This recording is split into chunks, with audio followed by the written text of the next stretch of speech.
This is the Seven Figure Standard Podcast, hosted by Arash Vossoughi and Mikey Stiller, with mindset and strategies to help you break through and create personal freedom. Hello, everyone, and welcome to the Seven Figure Standard Podcast. I'm Mikey Stiller, joined by my co-host, Arash Vossoughi, and we are so happy to be here with you this week. And this episode is going to be so good. It was inspired by something Arash said on one of our elite coaching calls this week. He said, courage. Actually, Arash, why don't you tell us what you said and then tell us what you meant by it? Sure. I said courage is about being fully present in adversity. So it's easy to have courage when things are going well, when you have momentum.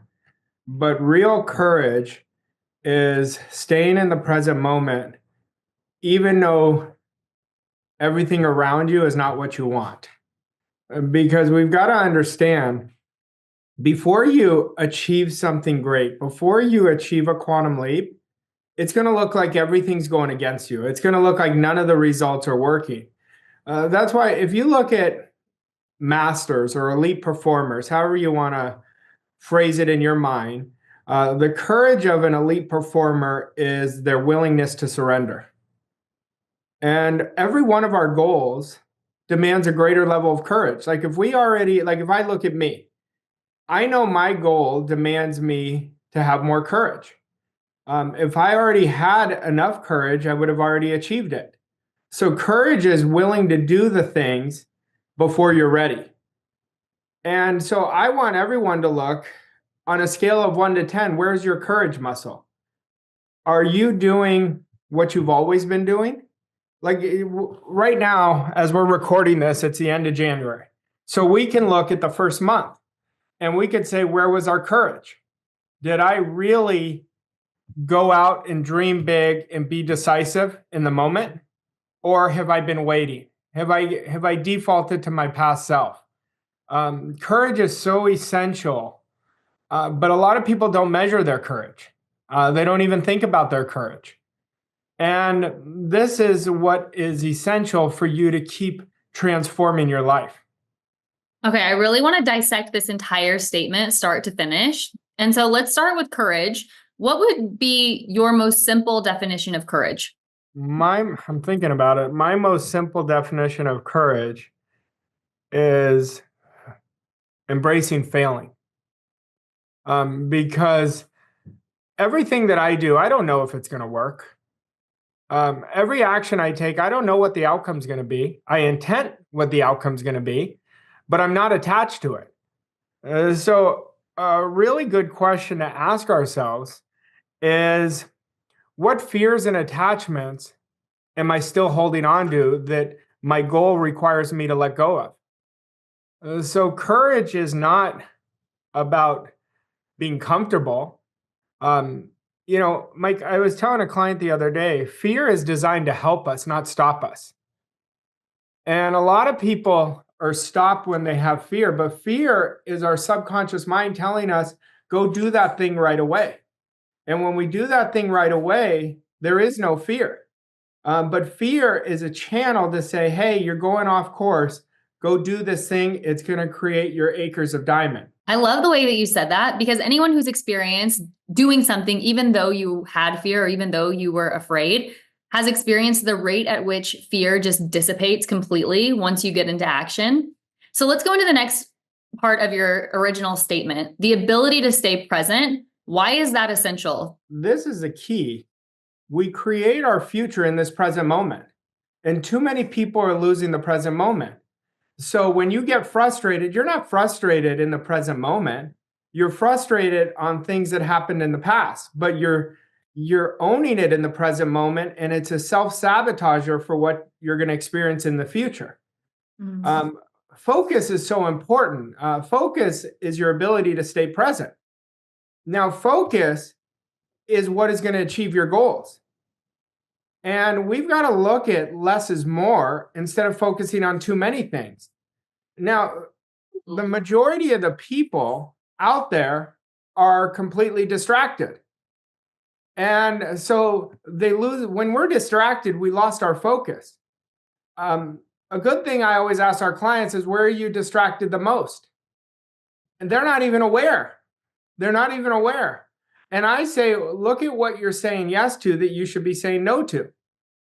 And this is where we've got to overcome the need to be liked, because a lot of people are saying yes to things just to be liked instead of what their goal demands. So if you look at your goal, that goal demands you a couple of things. It demands you to pay the price to do whatever it takes. And it's always going to take whatever it takes. That's number one. Number two is we've got to be faithful to the goal. So every time we're not doing our most important goal achieving activities from the goal, we're not faithful to the goal. Every time we're letting a circumstance control us, we're not faithful to the goal. Every time we're getting distracted, we're not faithful to the goal.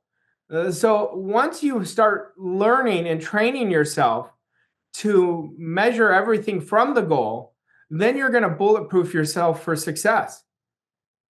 Now, I'll give you a big key point in this.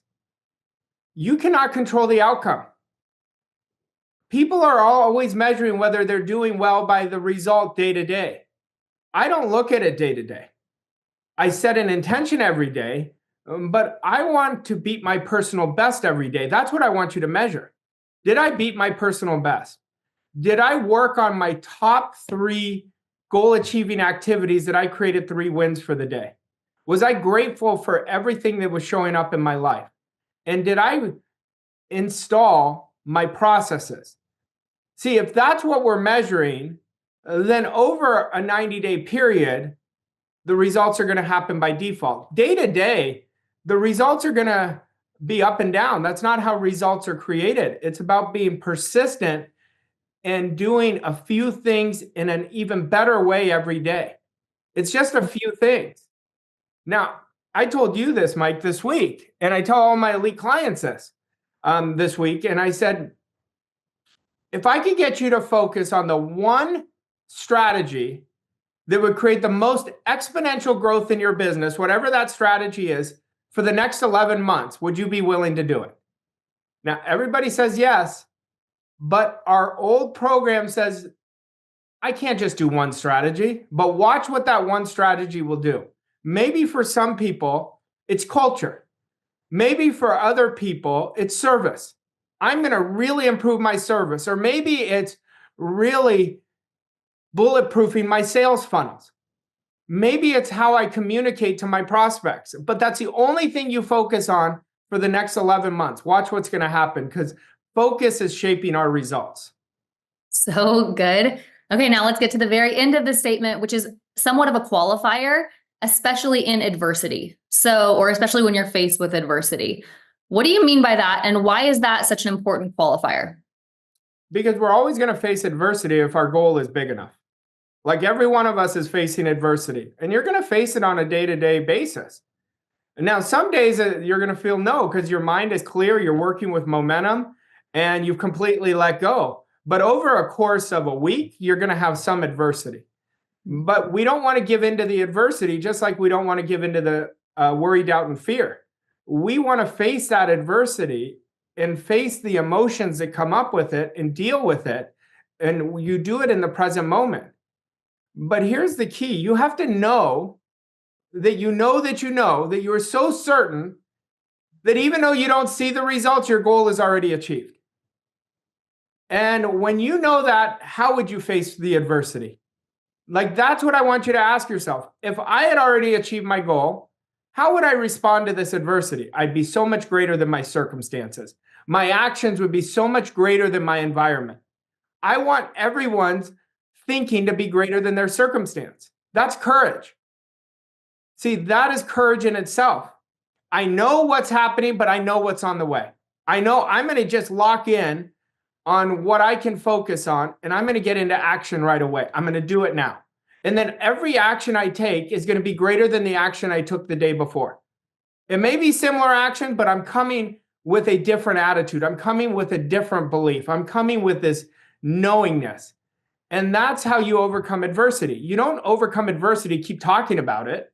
You don't overcome adversity complaining about it. You overcome adversity by locking in to what I can control. I can control my actions. I can control my energy. I can control my attitude, and I can control my effort. That's how you're going to create massive shifts every few months. Okay, so if someone is having trouble staying present, whether they're in frustration or fear, or whatever it is that's taking them out of the present moment, what tip or process do you have for them to get back to being present? You've got to focus on what you can control again. If you're having trouble, it's because your mind is disciplining you. You're not disciplining your mind. And so you've got to understand every thought every single one of us has is either based on what they want or what they fear. Your want has to drive you. Every decision has to come from your want. So if somebody has an undisciplined mind, that's what's going to happen. But then you got to ask yourself, am I willing to pay the price? The price is being present in the moment. The price is controlling what I can control. So I can't do this for them. They have to want to transform themselves enough. But I'll tell you the best thing you could do, because we don't attract what we want, we attract who we are. Every day at the end of the day, ask yourself, what were the thoughts I thought today? What were the feelings I felt today? And what type of actions that I took today? The answer to that is a vote for the person you were becoming in that day.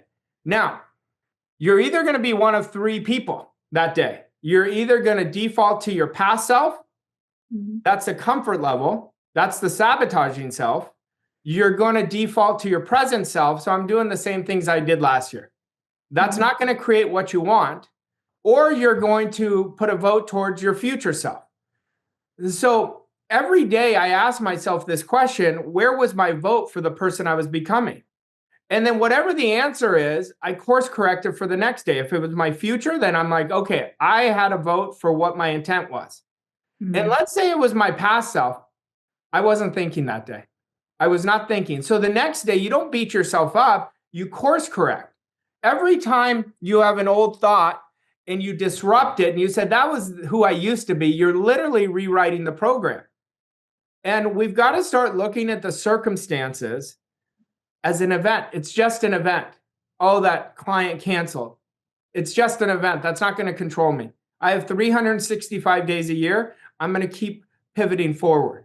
So that's how you do it. But we have to train ourselves. Like everybody wants the results of the top 1%, but they're not willing to do what the top 1% are willing to do. I promise you the top 1% fail a lot more than the 95%. I promise you, because they understand failing is part of winning, and they have the courage to continue failing and pivoting forward. So we've done an entire episode on failing, actually, on being willing to fail at your future self instead of winning at your current self. That said, would you say that the amount of adversity that you're facing is a good indicator whether or not you have a big enough goal or not? Yeah, I mean, adversity, you want to have the attitude. I always say this. You eat adversity for breakfast. So once adversity comes, you deal with it and you act on it right away. Because we can always be better. Every day, I can do better than I did yesterday. I know I can. I know that day I did the very best I could when I'm working at my highest intentions, but I know there was something I could have done better. So when we make an obsession that our pursuit is to get better, that is going to change the game for you. This is a way of being. This isn't a destination. You have to commit to the journey, not commit to the outcome. When we commit and measure everything from the outcome, that's a losing proposition. Because the moment the outcome isn't what you want, you're going to drop your energy. You're going to drop your attitude. And you're going to drop your emotional state. Your emotional state is critical to the success you create. Would you say that courage is essential to winning? And do you think that courage is something that we're born with or a skill that we develop? We develop. I mean, some people have activated their I don't give an F muscle, so it's easy, but that muscle wasn't always there. That muscle has to be cultivated. You have to feed it, just like you have to feed your goals. When you give energy to your goals, you give more life to your goal. But everybody's goal is theirs. It is their goal. It is their destiny. That's why it's what they really want. Now, whether they commit to it is a different story. Without commitment, there is no courage. It takes commitment It takes courage to activate your commitment. And we're all committed to something. We're committed to taking our foot off the gas. We're committed to lesser goals, or we're committed to what we want. So commitment demands a great level of courage. And everybody has courage. That's the thing. It's just inside of them. They got to let it out. But no one wins until they decide they're going to win. Like my goals, I say this all the time. I don't care if anyone believes it. The only person that has to believe it is me. I don't need anybody else to believe it. But to have belief demands courage.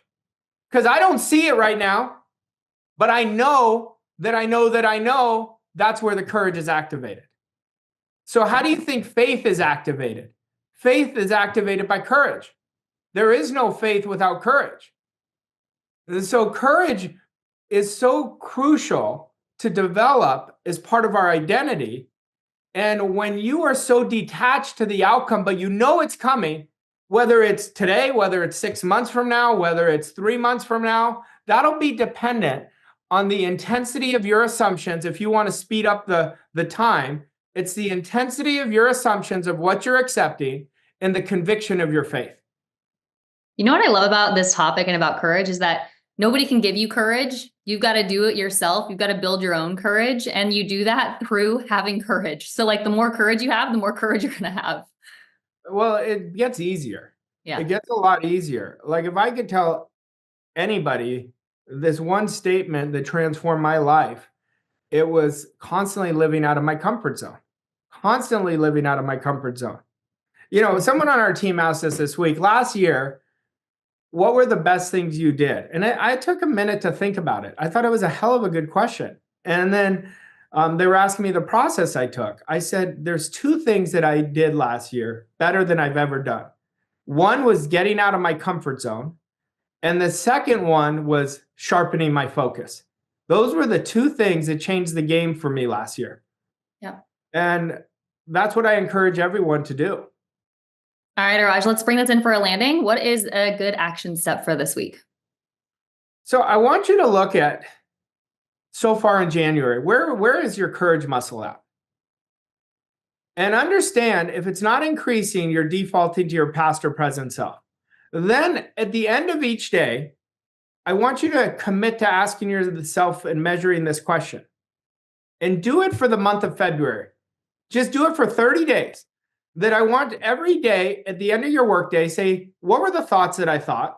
What were the feelings that I felt? And what were the actions that I took today? Is that aligned with what I want to become? Is that aligned with my future self, my past self, and my present self? And don't judge the answer, course correct. You do that for 30 days because I want you to vote every day. Have a vote for your goal. Have a vote to be congruent with your goal. Have a vote for your future self. And that's what I would encourage you to do. I love it. Arash, thank you so much. And thanks to all of you. If you enjoyed today's episode, go ahead and leave us a rating and review. And most importantly, share this with your friends and family. And we'll see you next week on another episode of the 7-Figure Standard podcast. Thanks, Arash. Thanks, Mikey. Thank you for listening to this episode of 7-Figure Standard. We hope you found the insights and strategies helpful on your journey to success. If you enjoyed this episode, please leave us a rating and review on your favorite podcast platform to help us reach more people like you. To learn more about Arash and Mikey and how Voss Coach & Co. can help you achieve your goals and reach new levels of success, visit vosscoachandco.com. Thank you again for listening, and we'll see you on the next episode of 7-Figure Standard.